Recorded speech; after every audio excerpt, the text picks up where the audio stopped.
بسم اللہ الرحمن الرحیم۔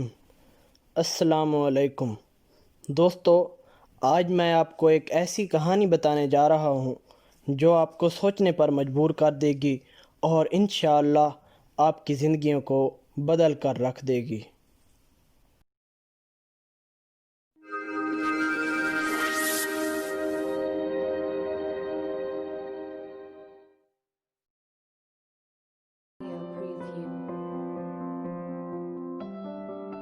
ایک دفعہ ایک شخص نے ایک ہاتھی کو دیکھا جس کو ایک رسی کے ساتھ باندھا گیا تھا۔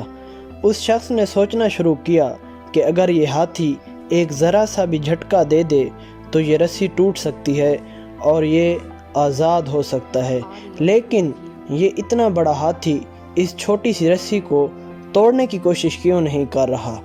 یہ یہاں سے بھاگ جانے کی کوشش کیوں نہیں کر رہا؟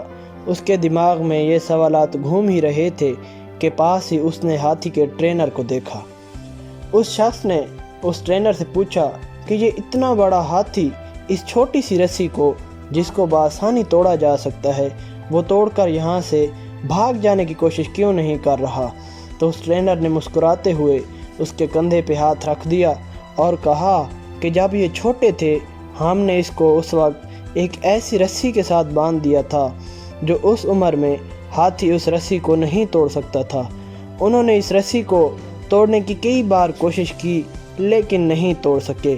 پھر جتنی وہ محنت کرتے گئے ان کو یہ یقین ہوتا گیا کہ ہم اس رسی کو نہیں توڑ سکتے، ہم اس رسی کو توڑ کر آزاد نہیں ہو سکتے، اور اس طرح یہ ان کا بلیف بن گیا کہ ہم اس رسی سے کبھی بھی آزاد نہیں ہو سکتے۔ آج چونکہ آپ دیکھ رہے ہیں کہ یہ رسی ہاتھی کے لیے اتنی چھوٹی ہے کہ وہ ایک ہی جھٹکے میں اس رسی کو توڑ سکتا ہے، لیکن وہ توڑنے کی کوشش ہی نہیں کر رہا۔ دوستو، ہمارے ساتھ بھی ایسا ہی ہوتا ہے۔ ہم نے اپنے پاسٹ میں کچھ ایسے ہی ایکسپیرینس کیے ہوتے ہیں جن میں ہم بار بار فیل ہوئے ہوتے ہیں، تو اس طرح ہمیں یہ یقین ہو جاتا ہے کہ ہم یہ نہیں کر سکتے، یہ جو کام میں کرنے جا رہا ہوں یہ میں نہیں کر سکتا، کیونکہ اس میں میں بہت بار فیل ہوا ہوں اور بہت بار گرا ہوں۔ جیسے کبھی اپنی کلاس میں پریزنٹیشن دینے کی کوشش کی اور ہمارے دوست ہمارے اوپر ہنس دیے تو ہمیں یہ یقین ہو گیا کہ ہم پریزنٹیشن نہیں دے سکتے، ہم لوگوں کے سامنے نہیں بول سکتے۔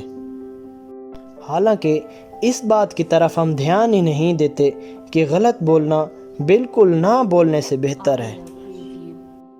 کسی مفکر نے کیا خوب کہا ہے کہ جس آدمی نے کوئی غلطی نہیں کی اس نے کچھ نیا نہیں سیکھا۔ اگر آپ کوئی کام کر رہے ہیں اور اس میں بار بار فیل ہو رہے ہیں، غلطی کر رہے ہیں، تو یہ اس بات کی دلیل ہے کہ آپ ضرور کچھ نیا کر رہے ہیں۔ مثال کے طور پر کبھی ہم نے کوئی سپورٹس کھیلنے کی کوشش کی اور ہم اس میں ہار گئے تو ہمیں یقین ہو گیا کہ ہم سپورٹس نہیں کھیل سکتے، ہم کرکٹ نہیں کھیل سکتے، ہاکی کھیلنا میرے بس کی بات نہیں۔ دوستو، ہم اس طرح کے کئی بلیفز کی رسیوں میں جکڑے ہوئے ہیں جو ہمارے پاسٹ میں کسی شخص نے ہمارے پاؤں میں ڈال دی تھیں۔ اس وقت ہم نے ان رسیوں کو توڑنے کی بہت کوشش کی تھی لیکن ہم نہیں توڑ سکتے تھے، لیکن اب ہم مضبوط ہو گئے ہیں، زور لگانا ہوگا اور ان رسیوں کو توڑنا ہوگا۔ ہمارا ماضی بدل نہیں سکتا مگر حال اور مستقبل آج بھی ہماری مٹھی میں ہیں۔ اپنے ایسے بلیفز کو پہچانیے جو آپ کی کامیابی کے راستے میں رکاوٹ بنے ہوئے ہیں، اور جانیے کہ ایسے کون سے کام ہیں جو آپ کو بہت اچھے لگتے ہیں لیکن آپ سمجھتے ہیں کہ میں نہیں کر سکتا۔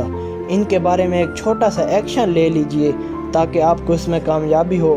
اگر آپ اس میں تھوڑی سی بھی کامیابی حاصل کر لیں گے تو آپ کا بلیف چینج ہونے لگے گا اور آپ ناکامی کے اندھیروں سے نکل کر کامیابی کی طرف بڑھتے چلے جائیں گے۔ اگر آپ کامیابی کی طرف بڑھیں گے تو کامیابی مزید کامیابیوں کو اپنی طرف اٹریکٹ کرے گی، اور اگر آپ ناکامیوں کی طرف بڑھیں گے تو ناکامی مزید ناکامیوں کو اپنے ساتھ کھینچ لائے گی۔ جی تو دوستو، کیسی لگی آپ کو آج کی ویڈیو؟ اپنی قیمتی رائے سے آگاہ کیجیے گا۔ ملتے ہیں اگلی ویڈیو میں۔ السلام علیکم۔